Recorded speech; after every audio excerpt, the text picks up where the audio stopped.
Hello my dear students, welcome back to my channel scholarly minds. और आज के इस वीडियो के अंदर हम BHDAE 182 के कुछ इंपॉर्टेंट क्वेश्चंस को कवर करने वाले हैं।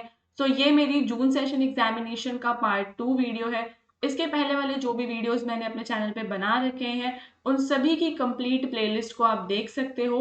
और अगर आपको प्लेलिस्ट नहीं मिल रहा तो आप इसी वीडियो के नीचे कमेंट कर सकते हो प्लेलिस्ट, तो हम वहाँ पे आपको प्लेलिस्ट का लिंक प्रोवाइड कर देंगे। सो गाइज क्या है कि BHDAE 182 में आप हिंदी भाषा और संप्रेषण के बारे में पढ़ते हैं और इसके मोस्ट ऑफ द क्वेश्चंस जो है प्रीवियस ईयर के मोस्ट रिपीटेड क्वेश्चंस हम अपनी प्लेलिस्ट में ऑलरेडी कवर कर चुके हैं और बाकी के बचे हुए क्वेश्चंस को मैं इस वीडियो में करवाने वाली हूँ। अगर आपने अभी तक BHDAE 182 एग्जाम की प्रिपरेशन के लिए या फिर आपके BA एग्जामिनेशन की प्रिपरेशन के लिए गेस्ट पेपर्स को परचेज नहीं किया है तो उसके लिए आप हमारी वेबसाइट shop.hindustanknowledge.com पे जा सकते हो। वेबसाइट का लिंक आपको इसी वीडियो के डिस्क्रिप्शन में भी मिल जाएगा। सो नाउ दोस्तों, यहाँ पे आपको क्या करना है कि सिर्फ अपने जो आपके सब्जेक्ट कोड्स हैं BHDAE उसको आप सर्च करेंगे एंड आपको जून 2026 एग्जामिनेशन के लिए जो गेस्ट पेपर है वो यहाँ पे मिल जाएगा। गेस्ट पेपर को आप बाय पेइंग ₹49 परचेज कर सकते हैं। आपकी जो भी क्वायरीज हैं वो आप इस नंबर पे, जो नंबर डिस्क्रिप्शन में है, उस पे हमें भेज सकते हैं। सो नाउ दोस्तों, चलते हैं हमारे क्वेश्चन नंबर 1 पे, जहाँ पे आपको मूल स्वर को 100 उदाहरण स्पष्ट करना है। तो बेसिकली यहाँ पे क्या है कि जो आपका मेन मुद्दा है वो ये है कि मूल स्वर आखिर क्या होता है और उसका आपको उदाहरण भी देने हैं साथ ही साथ। ये इंपॉर्टेंट है कि आप उदाहरण भी देंगे। तो सबसे पहले हम यहाँ पे मूल स्वर का आंसर लिखने से पहले, क्योंकि हमें एक लॉन्ग आंसर लिखना है, तो थोड़ा सा इंट्रोडक्शन हम प्रोवाइड करते हैं। ठीक है, इंट्रोडक्शन आपका नॉर्मली उसी से कहीं ना कहीं मेल खाएगा, एक आधी लाइन आप एक्स्ट्रा लिख सकते हो। जैसे कि यहाँ पे मैंने इंट्रोडक्शन में क्या क्या लिखा है आप ध्यान से देखिए कि हिंदी भाषा की वर्णमाला में स्वरों का बहुत महत्वपूर्ण स्थान है। स्वर वे ध्वनियां होती हैं जिनका उच्चारण बिना किसी अन्य वर्ण की सहायता से किया जाता है। ठीक है, समझ रहे हो? स्वर क्या होते हैं? स्वर हमारी वो ध्वनियां हैं, ठीक है, वो ध्वनियां जिनका उच्चारण मैं बिना किसी अन्य वर्ण की सहायता से कर रही हूं। तो स्वरों के माध्यम से ही शब्दों का निर्माण होता है और भाषा को स्पष्ट रूप मिलता है। तो हिंदी में जो आपके अ से लेके अंगा तक होते हैं वो सब आपके स्वर होते हैं। और स्वर का मतलब क्या है कि जब मैं उसको बोल रही हूँ, जब मैं उसका उच्चारण कर रही हूँ, तो वहां पे मुझे किसी और वर्ण की हेल्प नहीं चाहिए। हिंदी व्याकरण में स्वरों को मुख्य रूप से 2 भागों में बांटा जाता है। ठीक है, एक होते हैं हमारे मूल स्वर और दूसरे होते हैं हमारे संयुक्त या दीर्घ स्वर। तो समझ रहे हो कि जो क्वेश्चन है वो मूल स्वर से जुड़ा हुआ है। और मूल स्वर क्या है? स्वरों का ही एक भाग है। तो मूल स्वर सबसे आधारभूत स्वर माने जाते हैं, क्योंकि अन्य किसी स्वर अन्य जो स्वर हैं, कई कई स्वर इन्हीं से बनते हैं। मूल स्वर वे स्वर हैं जिनकी उत्पत्ति किसी दूसरे स्वर से नहीं होती, इनके उच्चारण में कम समय लगता है और इन्हें ह्रस्व स्वर भी कहा जाता है। अब मूल स्वर का अर्थ जानेंगे तो देखो, 2-3 लाइनें जो आपको यहाँ पे सिर्फ पढ़ते ही याद हो गई होंगी वो यही है कि मूल स्वर का उच्चारण, उसकी जो उत्पत्ति है वो किसी दूसरे स्वर से नहीं होती, इसके उच्चारण में बहुत ही कम समय लगता है, ये आधारभूत स्वर माने जाते हैं और इन्हें किसी अन्य वर्ण की सहायता नहीं है। ठीक है, और इनका हिंदी वर्णमाला में एक बहुत ही महत्वपूर्ण स्थान है। सो ये 4-5 जो लाइनें हैं ये आपको इस क्वेश्चन के इंट्रोडक्शन को लिखने में हेल्प करेंगी। Now we will discuss the अर्थ। मूल स्वर का अर्थ क्या है? तो मूल शब्द का अर्थ क्या होता है? किसी चीज का आधार, जहां से उसकी शुरुआत होती है, उसकी जड़। तो इसलिए मूल स्वर वे स्वर कहलाते हैं जो स्वयं स्वतंत्र होते हैं और जिनसे अन्य स्वरों का निर्माण होता है। ठीक है, मूल स्वर क्या है? स्वयं तो वो स्वतंत्र हैं और उनसे क्या होता है? एक अन्य स्वर का निर्माण होता है। ओके, सो नाउ हिंदी वर्णमाला में कितने मूल स्वर हैं? टोटल आपके 4 हैं और इन स्वरों के उच्चारण में केवल एक मात्रा का समय लगता है, इसलिए इन्हें ह्रस्व स्वर भी कहते हैं। तो ये 4 हो गए आपके, जो आपके मूल स्वर हैं। ये चारों स्वर हिंदी और संस्कृत भाषा की ध्वनियों का आधार है। तो केवल हिंदी का ही आधार नहीं है, ये जो चारों हैं ये हमारी संस्कृत जो भाषा है उसका भी आधार है। ठीक है, समझ में आ गया? सबसे पहले हमने इंट्रोडक्शन दिया, फिर हमने उसका अर्थ लिखा है। अब हम इन चारों के बारे में और एक्सप्लेन करेंगे, स्पष्टीकरण प्रोवाइड करेंगे चारों के बारे में, क्योंकि हमें एक लॉन्ग आंसर लिखना है, फिर इनका महत्व बताते हुए निष्कर्ष लिखते हुए हमारा आंसर एंड हो जाएगा। देखो, आंसर राइटिंग काफी ज्यादा इंपॉर्टेंट होती है, तो जो भी फॉर्मेट हम यहाँ पे यूज करते हैं, आप सिमिलर फॉर्मेट में अपने एग्जाम में आंसर लिख के आइए, आपको काफी अच्छे मार्क्स मिलेंगे। Now we will discuss about the अ स्वर। तो अ हिंदी का सबसे पहला और सबसे सरल स्वर है। इसका उच्चारण बहुत कम समय में होता है। यह कई शब्दों की शुरुआत में प्रयोग होता है। फॉर एग्जाम्पल, अमर, अनार, अगर, अखरोट। तो यहाँ पे क्या है, अ स्वर में कोई अतिरिक्त मात्रा नहीं लगी, यह सबसे मूल ध्वनि मानी जाएगी और हिंदी वर्णमाला की शुरुआत भी इसी से होती है। उदाहरण के लिए, अमर शब्द में पहला अक्षर अ है जो स्वतंत्र रूप से उच्चारित होता है। दूसरा हमारा ई स्वर है। ई भी एक मूल स्वर है। इसका उच्चारण छोटा और जल्दी किया जाता है। इसे बोलने में कम समय लगता है। इमली, इतिहास, इधर, इच्छा। मीन्स कि इसमें हमें इसका उच्चारण मेरे को छोटा करना है। जैसे छोटी ई की मात्रा लगाते हैं ना हम, किट, पिट, ठीक है, तो इसमें क्या है, छोटी ई। हमने क्या करा, उच्चारण छोटा और जल्दी किया है।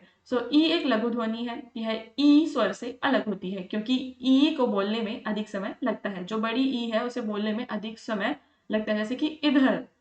दूसरा हमारा क्या हो गया, बड़ी ई वाला, ईश्वर। सो यहाँ पे डिफरेंस क्या है, एक है हमारा ह्रस्व स्वर, यानी कि जिसके अंदर कम समय लगा। दूसरा दीर्घ, यानी दीर्घ का मतलब क्या होता है, लॉन्ग, जिसमें आपको लॉन्गर टाइम लग रहा है इन स्पीकिंग। सो इससे स्पष्ट होता है कि ई हमारा मूल स्वर है। ऐसे ही हमारा ऊ है जो मूल स्वर है। इसका उच्चारण भी छोटा होता है और बड़े ऊ से अलग है। उल्लू, उपवन, उत्तर, उचित। तो ऊ को बोलने में कम समय लगता है, जबकि ऊ को बोलने में अधिक समय लगता है। ऊ मीन्स जो आपका बड़ा ऊ ऊन वाला होता है। उदाहरण के लिए उचित या फिर ऊन। तो इस प्रकार ऊ आपके मूल स्वर की श्रेणी में आ जाएगा। सो यहाँ पे क्या है, स्वरों के अंदर उच्चारण का एक बहुत ही महत्वपूर्ण स्थान है। यदि हमें उच्चारण के बारे में नहीं पता, उच्चारण means the way we speak, ठीक है, तो अगर हमें उच्चारण करना नहीं आता तो हम स्वरों को नहीं समझ सकते। इसके बाद हमारा है री से ऋषि, ठीक है, री, ऋषि, ऋतु, और आपका ऋण, ऋचा। ये चार शब्दों से आप समझ गए होंगे कि इनका प्रयोग सामान्य बोलचाल में वैसे तो कम होता है, लेकिन साहित्य और धार्मिक शब्दों में इसका यूज हमें ज्यादा देखने के लिए मिलता है। यह एक स्वतंत्र मूल स्वर है। इसका उच्चारण भी कम समय में होता है और इसे ह्रस्व स्वर माना जाता है। आई होप कि आप ये चारों के बारे में समझ गए होंगे, किस तरीके से आपको लिख कर आना है इन चारों के बारे में। नाउ वी विल डिस्कस कि इनका महत्व क्या है। तो मूल स्वरों का हिंदी भाषा में विशेष महत्व है। कैसे? क्योंकि ये स्वर, ये अन्य स्वरों के निर्माण का आधार है। ये जो चार स्वर हैं, इनके आधार पर ही बाकी के स्वर बनते हैं। तो पहला पॉइंट हो गया कि ये अन्य स्वरों के निर्माण का आधार है, उनका बेस है। इनसे शब्दों का सही उच्चारण संभव होता है। यदि मुझे शब्दों का उच्चारण सीखना है तो मुझे मूल स्वर आने चाहिए, नहीं तो मैं हिंदी भाषा सही तरीके से नहीं बोल पाऊंगी। हिंदी वर्णमाला की संरचना इन्हीं पर आधारित होती है।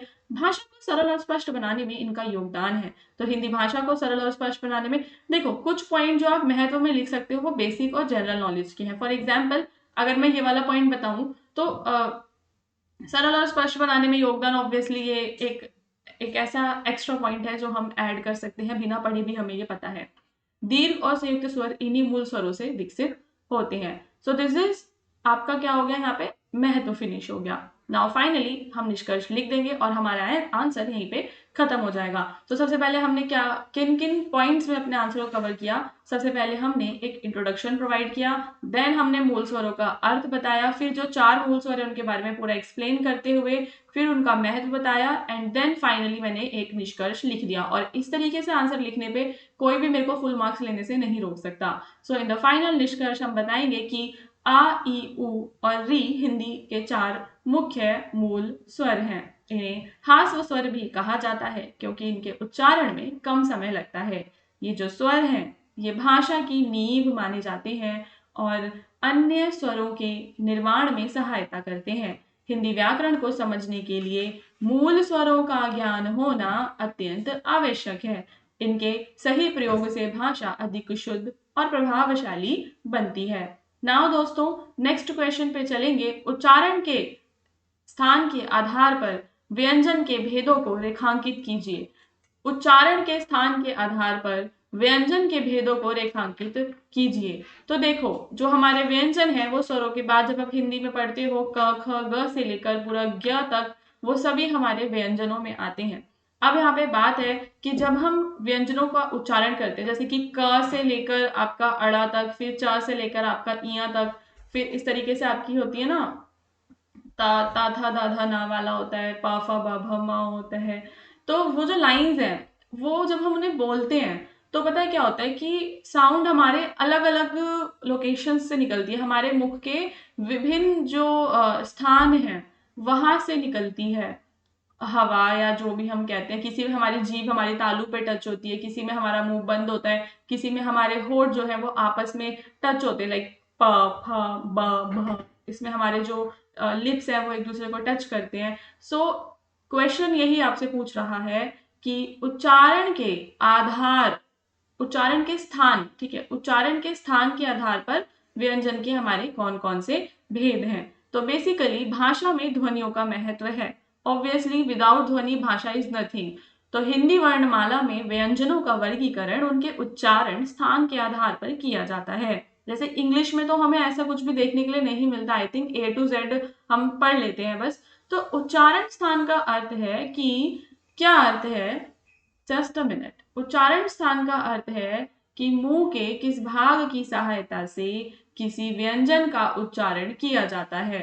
तो जब जीभ, तालु, दांत, होठ या कंठ एक दूसरे से स्पर्श करते हैं या वायु के मार्ग में रुकावट उत्पन्न होती है, तब व्यंजन ध्वनियां बनती हैं। इसी आधार पर व्यंजनों को कई भागों में बांटा जाता है। सबसे पहले हमारे होते हैं कंठ व्यंजन, जिनका साउंड हमारे कंठ यानी हमारे गले से निकलता है। इन ध्वनियों को बोलते समय जीभ का पिछला भाग कंठ के पास काम करता है और वायु हमारे गले से निकलती है। जैसे कि क, ख, ग, घ। जब मैं इन्हें बोल रही हूं तो इन्हें बोलते समय मेरी जीभ का जो पिछला भाग है वो कंठ के पास काम कर रहा है और जो वायु है वो मेरे गले से निकल रही है। इन ध्वनियों में गले का योगदान विशेष है। इसी वजह से कंठ मीन्स गला होता है, तो इसे कंठ व्यंजन कहा जाता है। फिर हमारे जो च वर्ग है, जिसमें हमारा च, छ, ज, झ, इया, य और श भी आता है, इन्हें हम तालव्य व्यंजन कहते हैं। तालव्य यानी कि जीभ मुंह की छत को स्पष्ट करती है। जब मैंने कहा चावल, जहाज, ठीक है, शिक्षा, इन ध्वनियों को बोलते समय जीभ ने क्या करा कि जीभ ऊपर की ओर उठी और तालु से लगी, इसलिए इन्हें तालव्य व्यंजन कह दिया मैंने।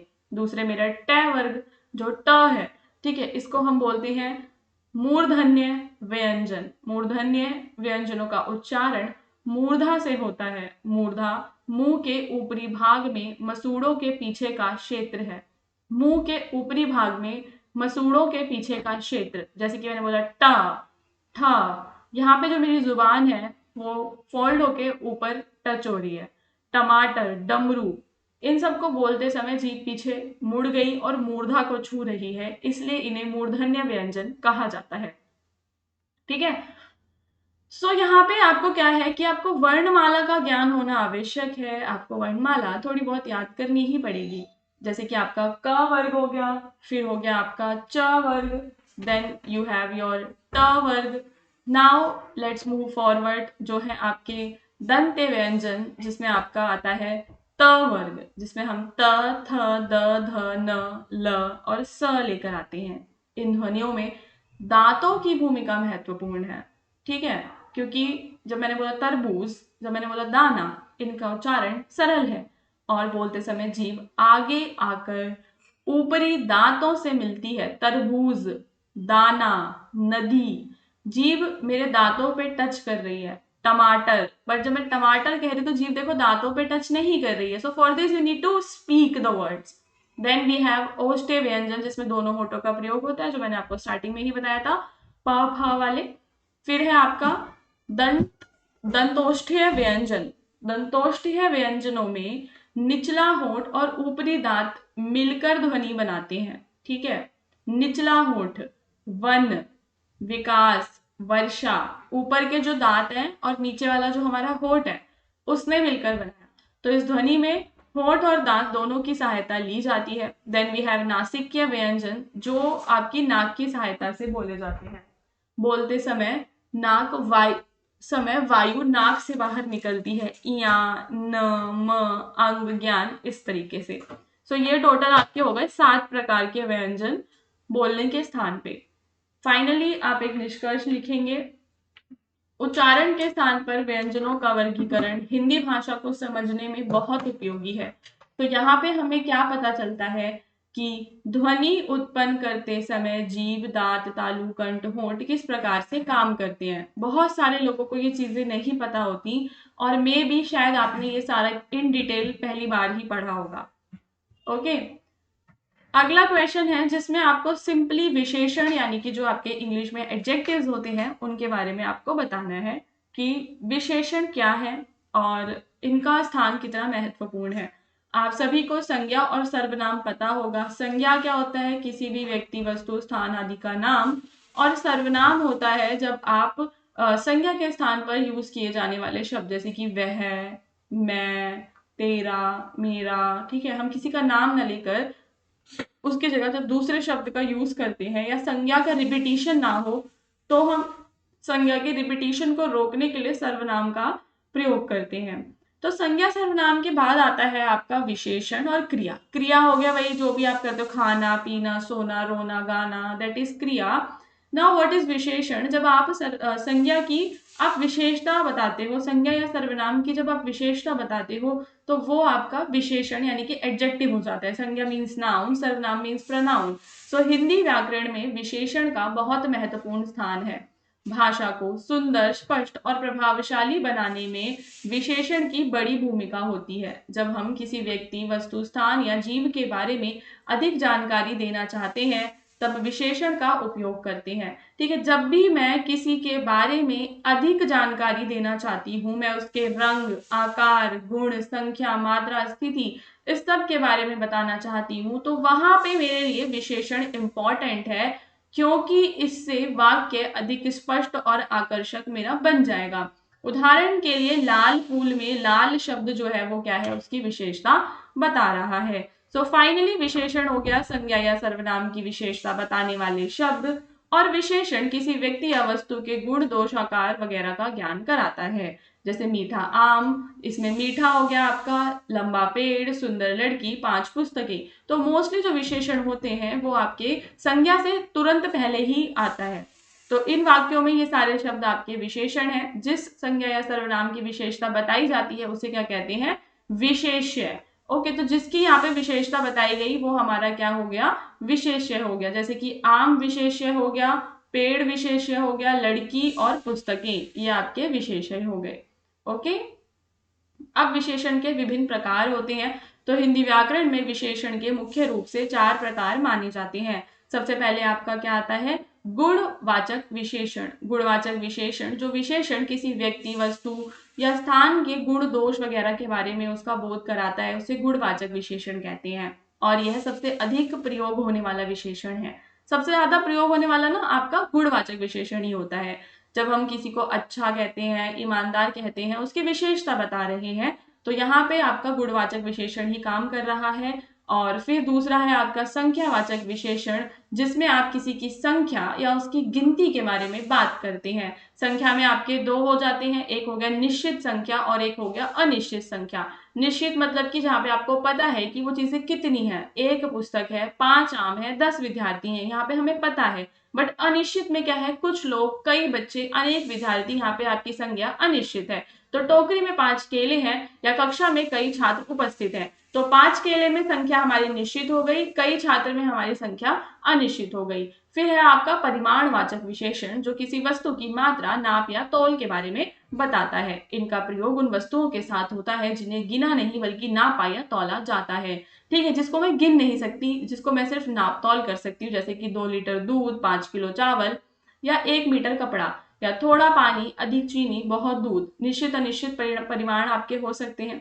और फिर है आपका सार्वनामिक या संकेतवाचक विशेषण।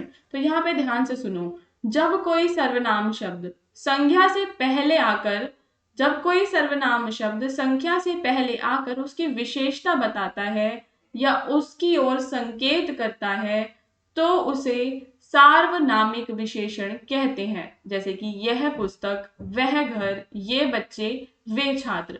तो क्या है यहाँ पे कि यह पुस्तक बहुत अच्छी है, वे खिलाड़ी मैदान में खेल रहे हैं। इन वाक्यों में यह और वे आपके क्या है, सार्वनामिक विशेषण कहलाएंगे। ठीक है, यह और वे। नाउ विशेषण का जो महत्व है उस पर बात करेंगे। तो विशेषण भाषा को अधिक सुंदर और प्रभावशाली बनाते हैं। इनके बिना वाक्य अधूरे और सामान्य लगते हैं। विशेषण से वस्तु या व्यक्ति की सही पहचान होती है और भाषा हमारी स्पष्ट, सुंदर और आकर्षक बन जाती है। तो समझ गए आप लोग हमने किस तरीके से इस आंसर को कंप्लीट किया है, एक बार हम उस पर ध्यान देंगे। सबसे पहले हमने विशेषण के बारे में इंट्रोडक्शन प्रोवाइड किया, एक जनरल इंट्रोडक्शन। फिर हमने उसकी जो विशेषण का अर्थ मीन्स की उसकी डेफिनेशन 1 लाइन में लिख दी और उदाहरण देके समझा दिया। फिर हमने विशेषण के प्रकारों के बारे में बात की, जिसमें मैंने 4 प्रकार, गुणवाचक, संख्यावाचक, संख्या में निश्चित अनिश्चित, परिमाणवाचक, उसमें निश्चित अनिश्चित, और फिर फाइनली आपके सार्वनामिक, जैसे कि यह पुस्तक, वह घर, ये बच्चे, वे छात्र। तो यहाँ पर ये भी आपके क्या हो जाते हैं, विशेषण हो जाते हैं। इन वाक्यों में यह और वे आपके सार्वनामिक विशेषण हो जाते हैं। विशेषण के महत्व के अंदर क्या है कि भाषा को सुंदर बनाना, प्रभावशाली बनाना इसका काम है। इसके बिना हमारे वाक्य अधूरे और बहुत ही कॉमन जनरल वाक्य लगते हैं। भाषा को स्पष्ट, सुंदर, आकर्षक, भाषा को आकर्षक बनाते हैं ये। ठीक है, लड़का आया, मैंने बोला सिंपली, मैंने बोला लंबा लड़का आया, तो दूसरे वाक्यों में विशेषण के कारण जानकारी और अधिक स्पष्ट हो गई। नाउ इन द निष्कर्ष आप बताएंगे कि अंत में कहा जा सकता है कि विशेषण हिंदी व्याकरण का महत्वपूर्ण अंग है। यह संज्ञा और सर्वनाम की विशेषताओं को स्पष्ट करता है तथा भाषा को आकर्षक बनाता है। गुणवाचक, संख्यावाचक, परिमाणवाचक और सार्वनामिक विशेषण इसके मुख्य प्रकार हैं। इनके सही प्रयोग से भाषा अधिक प्रभावशाली और समझने योग्य बनती है। फिर हमारा नेक्स्ट क्वेश्चन है जिसके अंदर हम संप्रेषण कौशल के विभिन्न प्रकारों के बारे में बात करेंगे कि संप्रेषण कौशल क्या होता है। संप्रेषण कौशल का अर्थ है अपने विचारों, भावनाओं, सूचनाओं और संदेशों को दूसरों तक पहुंचाना, सही और प्रभावी तरीके से पहुंचाना। तो यह केवल बोलने तक सीमित नहीं होता, बल्कि सुनना, समझना, लिखना, व्यवहार करना भी इसका हिस्सा है। ठीक है, तो अच्छा संप्रेषण जो होगा, अच्छा संप्रेषण व्यक्ति के व्यक्तिगत, सामाजिक और व्यवसायिक जीवन में उसको सफलता भी दिलाएगा। अब हम देखते हैं कि संप्रेषण के कई प्रकार होते हैं जो हम अलग अलग स्थितियों में करते हैं। सबसे पहले हमारा मौखिक संप्रेषण आता है, जिसमें व्यक्ति अपने विचारों को बोलकर व्यक्त करता है। ठीक है, इसमें बातचीत, भाषण, चर्चा, ये सब आ गया आपका, जिसमें आप बोल कर रहे हो। इसमें क्या होता है कि संदेश आपका जल्दी पहुंचेगा, आपको प्रतिक्रिया भी तुरंत मिल जाएगी। उदाहरण के लिए जब शिक्षक क्लास में पढ़ा रहे हैं या दो मित्रों के बीच में बातचीत, दो मित्र आपस में बात कर रहे हैं, या मैं आपको पढ़ा रही हूँ, या हम कहीं सभा में भाषण दे रहे हैं, तो ये सारे के सारे आपके मौखिक संप्रेषण के उदाहरण हो जाते हैं।